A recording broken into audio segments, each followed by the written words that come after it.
ರಂಗಣ್ಣರೇ, ಇಲ್ಲಿ ಧರ್ಮಸ್ಥಳಕ್ಕೆ ಬಂದಿರೋ ವಿಶೇಷ ಏನು? ವೀಕ್ಷಕರೇ, ಏನಿಲ್ಲ, ಏನು ಮಾಗಡಿ ವಿಧಾನಸಭಾ ಕ್ಷೇತ್ರದ ಶಾಸಕರಾದ ನಮ್ಮ ಬಾಲಕೃಷ್ಣ ಸಾಹೇಬರು ಇದ್ದಾರೆ ಬಂದು ನಿಮಗೆ ಅವ್ರಿಗೆ ಮಂತ್ರಿ ಪದವಿ ಸಿಗಲಿ ಅಂತ ಹೇಳಿ ನಾವು ಈ ಮಂಜುನಾಥ ಸ್ವಾಮಿಯಲ್ಲಿ ಹರಕೆಯನ್ನು ಕಟ್ಟಿದ್ದೆವು. ಅವತ್ತು ನಮ್ಮ ಜೊತೆ ನಮ್ಮ ಗೌರೀಶ್ ಅವರು, ನಮ್ಮ ಭದ್ರಮಣ್ಣ ಎಲ್ಲ ಬಂದಿದ್ದು.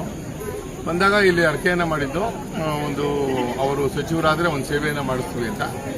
ಆ ಸಂದರ್ಭದಲ್ಲಿ ನನ್ನ ಆತ್ಮೀಯರಾದಂಥ ಸಿ.ಬ. ಗೌರೀಶ್ ಅವರು ಹೇಳ್ತಾ ಇದ್ರು, ನೀವು ಏನು ಭಗವಂತನ ಸೇವೆ ಹರಕೆಯನ್ನು ಮಾಡಿದ್ದೀರಾ, ಹರಕೆ ಸಚಿವರಾಗಿದ್ದಾರೆ, ಅದನ್ನು ತೀರ್ಸೋಣ ಅಂತ. ಅವಾಗ ನಾನು ಅವ್ರ ಜೊತೆ ಮಾತಾಡಿದಾಗ ರಂಗಣ್ಣ ಹೇಳಿದ್ರು, ಅದ್ರ ಬಗ್ಗೆ ನಾನು ಸ್ವಲ್ಪ ಏನು ಮಾಡೋದಪ್ಪ ಎತ್ತ ಅಂತಿದ್ದೆ.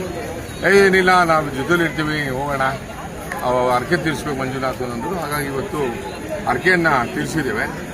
ನಮ್ಮ ಸಾಹೇಬ್ರಿಗೆ ಮುಂದಿನ ದಿನಗಳಲ್ಲಿ ಇನ್ನೂ ಹೆಚ್ಚಿನ ಒಂದು ಸ್ಥಾನಮಾನ ಸಿಗಬೇಕು. ಅವರ ಕಾಲದಲ್ಲಿ ರಾಜ್ಯ ಮತ್ತು ನಮ್ಮ ಬೆಂಗಳೂರು ದಕ್ಷಿಣ ಜಿಲ್ಲೆ, ಆಮೇಲೆ ಏನು ಮಾಗಡಿ ವಿಧಾನಸಭಾ ಕ್ಷೇತ್ರ ಪ್ರಗತಿಯತ್ತ ಸಾಗಲಿ ಅಂತ ನಾನು ಶುಭ ಹಾರೈಸ್ತೇನೆ.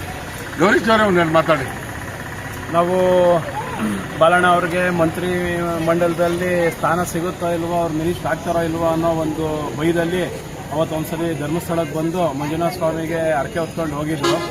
ಅದೇ ರೀತಿ ಇವತ್ತು ಬಂದು ನಮ್ಮ ಬಾಬಣ್ಣ ಅವರು ಅವರ ತೂಕದಷ್ಟು ದೇವರಿಗೆ ಅಕ್ಕಿ ತುಲಾಭಾರ ಸೇವೆಯನ್ನು ಮಾಡೋದಕ್ಕೆಲ್ಲ ಅಮೌಂಟ್ ಕಟ್ಟಿ ಬಂದಿದ್ದಾರೆ. ನಾಳೆ ಬೆಳಿಗ್ಗೆ 7 ಗಂಟೆಗೆ ತುಲಾಭಾರ ಸೇವೆ ಮಾಡಿ ಬಾಲಣ್ಣ ಅವರು ಮಂತ್ರಿ ಆಗಿರೋದಕ್ಕೆ ಇವ್ರು ಏನು ಹರಕೆ ಹೊತ್ಕೊಂಡಿದ್ರು ಅದನ್ನೆಲ್ಲ ತೀರಿಸಿ ನಾಳೆ ವಾಪಸ್ಸು ಶೃಂಗೇರಿ ಮತ್ತು ಹೊರನಾಡಿಗೆ ತೆರಳ್ತೀವಿ ಅಂತ ಹೇಳ್ತಾ, ಇನ್ನೂ ಹೆಚ್ಚಿನ ಒಂದು ಸ್ಥಾನಮಾನ ನಮ್ಮ ಬಾಲಣ್ಣ ಅವ್ರಿಗೆ ಸಿಗಲಿ ಅಂತ ಈ ಸಮಯದಲ್ಲಿ ಕೇಳ್ತೀನಿ.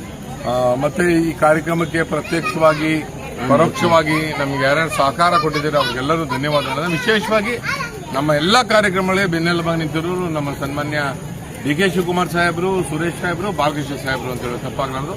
ಮತ್ತು ಎಲ್ಲ ನನ್ನ ವೀಕ್ಷಕ ದೇವರುಗಳು, ನನ್ನ ಸ್ನೇಹಿತರು, ಇವರೆಲ್ಲರಿಗೂ ಸಹ ಮಂಜುನಾಥ ಆಯುಷ್ಯ ಆರೋಗ್ಯ ಅಭಿವೃದ್ಧಿ ಕೊಟ್ಟು ಅವ್ರ ಕುಟುಂಬನ ಚೆನ್ನಾಗಿ ಖುಷಿಯಾಗಿ ಇಡಲಿ ಅಂತ ಹೇಳ್ತಾ ಈ ಕಾರ್ಯಕ್ರಮನ ಮುಗಿಸ್ತೀವಿ. ಒಳ್ಳೆಯದ.